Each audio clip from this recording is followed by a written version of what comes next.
آج ہم لاہور کے پرانے شہر کی ان گلیوں میں چلیں گے جہاں کہانیاں دیواروں میں بستی ہیں۔ ہمارے پاس ایک ایسی ہی کہانی ہے جس کا نام ہے گڑھا، اور یہ صرف نام سے ہی نہیں، اپنے خیال سے بھی انسان کو اندر کھینچ لیتی ہے۔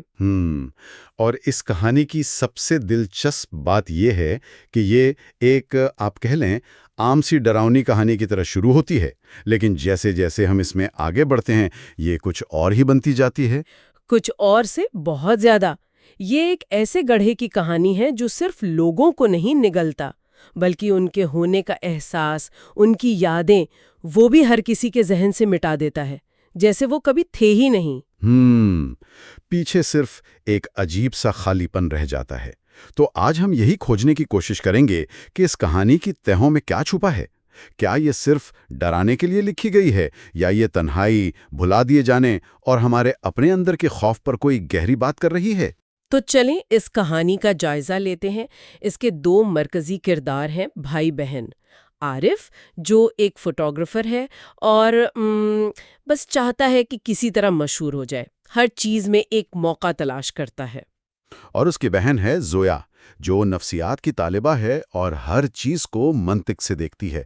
اس کے لیے یہ پرانی کہانیاں اور توہمات، یہ سب صرف وقت کا ضیاع ہے۔ اور ان دونوں کی یہی الگ سوچ کہانی کو دلچسپ بناتی ہے۔ عارف کو شہر کے ایک پرانے کونے میں اس گڑھے کے بارے میں ایک بزرگ سجاد بوڑھے سے پتہ چلتا ہے۔ وہ اسے کہتے ہیں وہ گڑھا بھوکا ہے، تم اسے نہیں دیکھو گے، وہ تمہیں دیکھ لے گا۔ اب کسی عام انسان کے لیے یہ ایک وارننگ ہے، لیکن عارف کے لیے یہ ایک دعوت ہے، ایک چیلنج۔ وہ سوچتا ہے کہ اگر میں اس پراسرار گڑھے کی ایک بہترین تصویر لیوں تو میں راتوں رات مشہور ہو جاؤں گا۔ یہ آج کل کی سوچ کی بہترین مثال ہے نا، جہاں ہر پراسرار یا خطرناک چیز کو شہرت کے لیے استعمال کیا جا سکتا ہے۔ جی زویا اسے بہت سمجھاتی ہے کہ یہ سب فضول باتیں ہیں، لیکن ساتھ میں یہ بھی کہتی ہے کہ ان چکروں میں نہ پڑو، مگر عارف نہیں سنتا۔ وہ ایک رات وہاں جاتا ہے اور اس گڑھے کی تصویر لے لیتا ہے، اور بس یہی وہ لمحہ ہے جہاں سب کچھ بدل جاتا ہے۔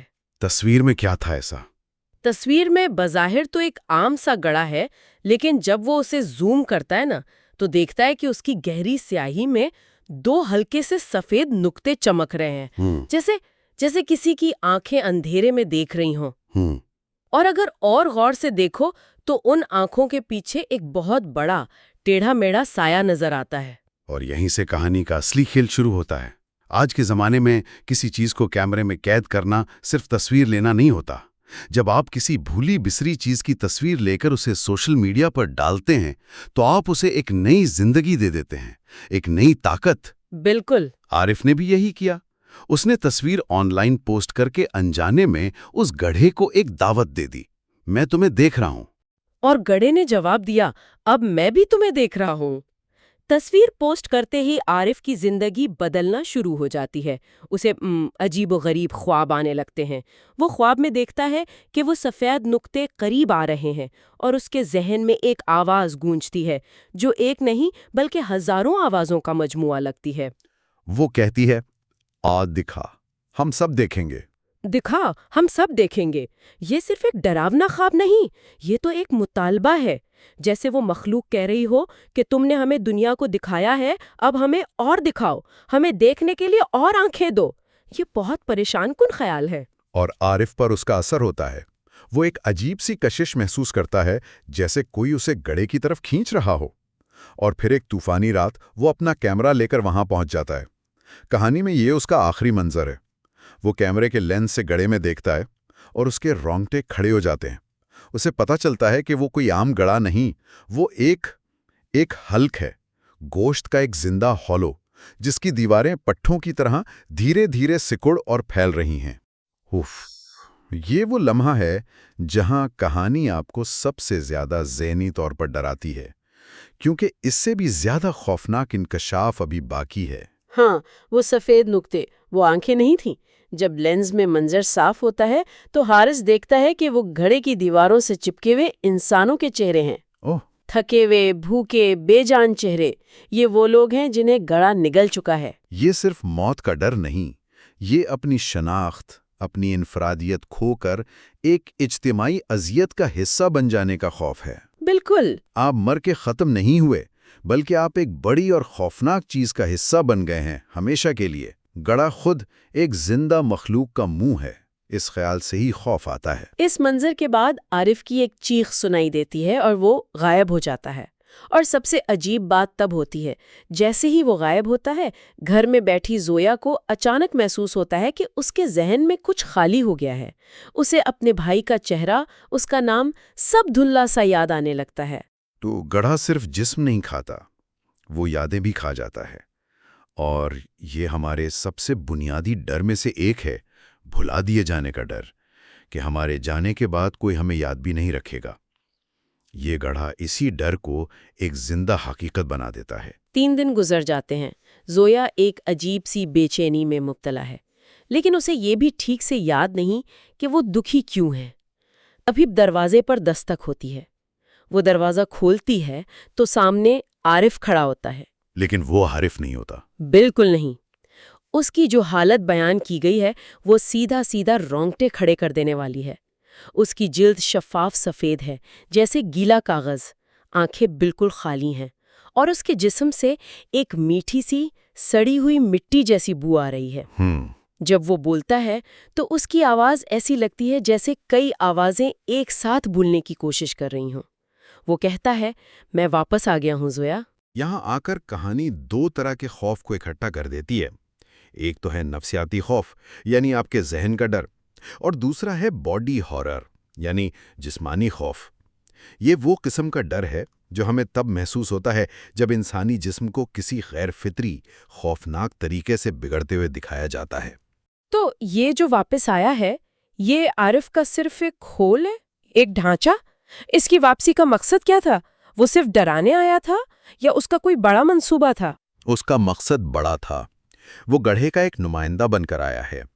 اس کا کام مزید شکار لانا ہے۔ یہ ہمارے اس ڈر کو ظاہر کرتا ہے کہ ہمارا کوئی اپنا، کوئی پیارا اچانک بدل جائے اور ایک اجنبی بن جائے۔ صحیح۔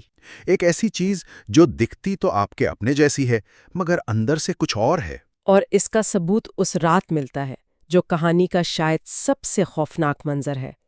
زویا سو رہی ہوتی ہے کہ اسے احساس ہوتا ہے کہ عارف اس کے کمرے میں کھڑا اسے دیکھ رہا ہے۔ وہ اس کے قریب آتا ہے اور سرگوشی کرتا ہے، تمہیں دکھانا ہے۔ وہ سب دیکھنا چاہتے ہیں، انہیں تمہارا اندرونی منظر چاہیے۔ اندرونی منظر، یہ جملہ ہی بہت خوفناک ہے۔ یہ صرف جسمانی حملے کی بات نہیں، یہ آپ کی روح، آپ کی یادوں، آپ کی شخصیت پر قبضے کی بات ہے۔ اس کے بعد وہ مخلوق جو عارف کے روپ میں ہے، اپنی انگلیوں سے اپنے ہی ہونٹوں کو پھاڑنا شروع کر دیتی ہے، لیکن خون نہیں نکلتا، صرف ایک کالا لیس دار مادہ بہتا ہے۔ پھر وہ اپنی قمیض پھاڑتی ہے اور اس کا پیٹ شفاف ہوتا ہے۔ اندر آنتوں اور خون کی جگہ درجنوں چھوٹے چھوٹے مروڑے ہوئے انسانی چہرے نظر آتے ہیں، جو سب اپنی سفید آنکھوں سے زویا کو گھور رہے ہوتے ہیں۔ پڑھتے ہوئے بھی جسم میں ایک جھرجھری سی آ جاتی ہے۔ یہ باڈی ہارر کی انتہا ہے۔ یہ خیال کہ انسانی جسم صرف ایک برتن ہے جسے کوئی دوسری مخلوق اپنی مرضی سے استعمال اور تبدیل کر سکتی ہے۔ اور پھر وہ مخلوق اپنا اصل مقصد بتاتی ہے۔ وہ تمہیں اندر چاہتے ہیں، تمہاری یادوں کو، تمہارے ڈر کو۔ یہ گڑھا پھیلے گا، پورا شہر، سب اندر۔ تو اب یہ خوف صرف عارف تک محدود نہیں رہا۔ نہیں، اب یہ پھیلنا چاہتا ہے۔ یہ اس بات کی علامت ہے کہ جب ہم کسی منفی خیال یا خوف پر بہت زیادہ توجہ دیتے ہیں تو وہ صرف ہمیں ہی نہیں بلکہ ہمارے آس پاس کے لوگوں کو بھی متاثر کرنا شروع کر دیتا ہے۔ بالکل۔ عارف کی ایک تصویر اور اس کی شہرت کی بھوک نے اس خیال کو اتنی طاقت دے دی کہ وہ اب پورے شہر کو نگلنا چاہتا ہے۔ یہ ایک طرح سے وائرل ہونے والے خوف کی کہانی ہے۔ زویا وہاں سے بھاگتی ہے اور سیدھا سجاد بوڑھے کے پاس جاتی ہے۔ وہ ان سے پوچھتی ہے کہ آخر یہ چیز ہے کیا، اور یہاں آ کے کہانی کا سب سے بڑا راز کھلتا ہے۔ بالکل، اور سجاد بوڑھے کی وضاحت اس کہانی کو ایک عام بھوت پریت کی کہانی سے بہت اوپر لے جاتی ہے۔ تو سجاد بوڑھے کے مطابق یہ گڑھا کوئی حقیقی مخلوق نہیں ہے؟ کیا یہ سب صرف عارف کے دماغ میں تھا؟ نہیں، اس سے بھی زیادہ پیچیدہ ہے۔ سجاد بوڑھا کہتا ہے، یہ گڑھا، یہ کوئی جگہ نہیں، یہ ایک خیال ہے۔ ایک خیال؟ جی، تنہائی، بھول جانے کے ڈر اور گم ہو جانے کے خوف کا مجسم خیال، یہ ہمارے اسی خوف کو کھاتا ہے۔ جب لوگ اس سے ڈرتے ہیں، اسے یاد کرتے ہیں یا اس کی طرف توجہ دیتے ہیں تو یہ طاقتور ہو جاتا ہے۔ تو مطلب یہ کہ یہ خیال ہی حقیقت بن گیا ہے؟ بالکل، ہمارے خوف ہوتے تو خیالات ہی ہیں، لیکن جب ہم انہیں اتنی توجہ دیتے ہیں کہ وہ ہماری زندگی پر حاوی ہو جائیں تو وہ ایک زندہ چیز کی طرح کام کرنے لگتے ہیں۔ وہ ایک گڑھے کی شکل اختیار کر لیتے ہیں جو ہمیں اندر کھینچنے لگتا ہے۔ یہ بات صرف کہانی میں نہیں، ہماری اپنی زندگیوں میں بھی نظر آتی ہے، جیسے سوشل میڈیا پر ہوتا ہے۔ ہاں، جس منفی خبر یا خیال پر آپ کلک کرتے ہیں، الگورتھم آپ کو ویسی ہی مزید چیزیں دکھانا شروع کر دیتا ہے، اور دیکھتے ہی دیکھتے آپ ایک ڈیجیٹل گڑھے میں گرتے جاتے ہیں۔ کیا بہترین مثال ہے! عارف نے بھی یہی کیا۔ اس نے اپنی توجہ سے اس گڑھے کو طاقت دی۔